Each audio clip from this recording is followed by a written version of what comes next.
Welcome to Books on Point. According to a new book by Frans Cronje, South Africa is heading for deep trouble. The book, titled The Rise or Fall of South Africa, raises a few questions such as what awaits us in the 2020s and 2030s? Will the country continue down the path of state capture, corrupt leadership and economic downturn? Or can South Africa rise from the lost decade and the devastating impact of COVID-19 to become a global economic powerhouse? To tell us more, we're joined via Skype by Frans Cronje. Frans, thank you so much for your time. Great pleasure. Good afternoon to you. Let's talk about what inspired the book.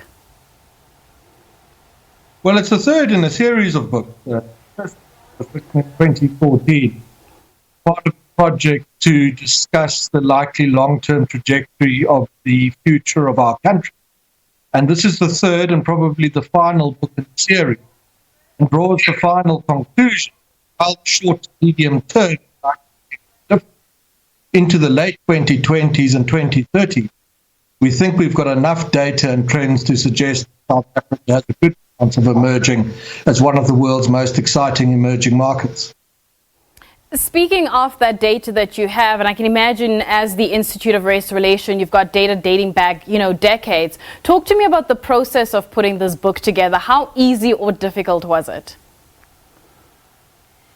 Well, I've got a great advantage in that I work for a very old organization. The institute that you mentioned is now approaching centenary.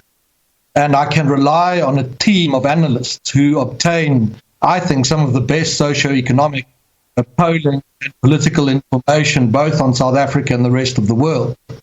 And the book is definitely a team effort. I think sometimes I cherry pick the best of the insights of my colleagues, but I've been able in the book to rely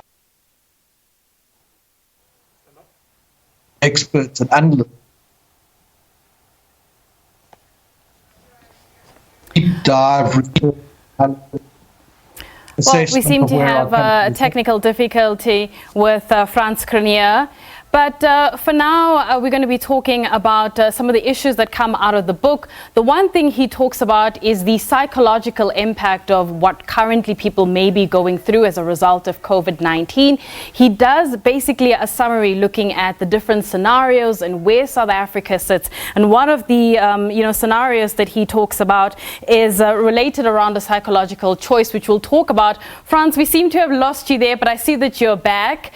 Let's talk about where the rise and future, or rather the rise and fall of South Africa, what does that depend on, looking at the early 2020s into the 2030s?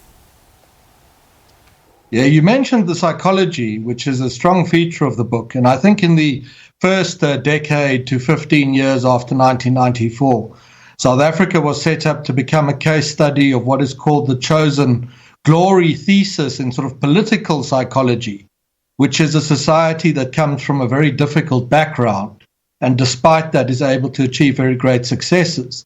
It's forgotten, I think, particularly over the past decade, that South Africa was doing very well in its first 15 years or so. The book cites some amazing data. In that first decade of democracy, 10 formal houses were being built in South Africa for every shack that was newly erected, and the number of people with jobs had almost doubled. Living standards had increased very quickly. Regrettably, the subsequent decade saw a lot of those trends stall, and we started to see living standards either stagnate or begin to dip, but there was relatively little job creation. And one of the risks we flag in the book is the psychological effect of that people in a society begin to fear that the society that they are part of has failed. And a lot of the conclusions of the book hinge on this psychology. Will it be possible again for South Africa to achieve what it did in the 1990s, where despite a very difficult past, much more difficult to overcome in the 1990s than what we've got to overcome now, will that collective psychology be sufficient to see the country resume the very positive trajectory that it was on until about a decade ago? Before I let you go, Frans, do your assumptions change looking at the COVID-19 pandemic and the small boat that South Africa finds itself in this tempestuous storm that we're dealing with? They don't. The book was written in 2019. The manuscript was submitted to my publisher in November. That was a month before the events of Wuhan in China, from which the pandemic grew. However, we had written a book that Africa's position, both financially, economically, and politically, was now such. Any great external shock put a great degree of pressure on the country either to go through a new political transition or to drive structural reform. And the COVID pandemic is playing the role of that external. None of the original.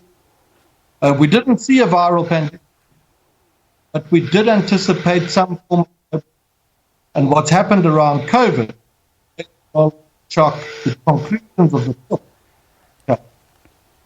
All right, Frans, thank you so much for your time. That is Frans Cronje, who is the author of a new book titled The Rise or Fall of South Africa. Well, that's it from me. We'll have more news with my colleague Francis Hurd at the top of the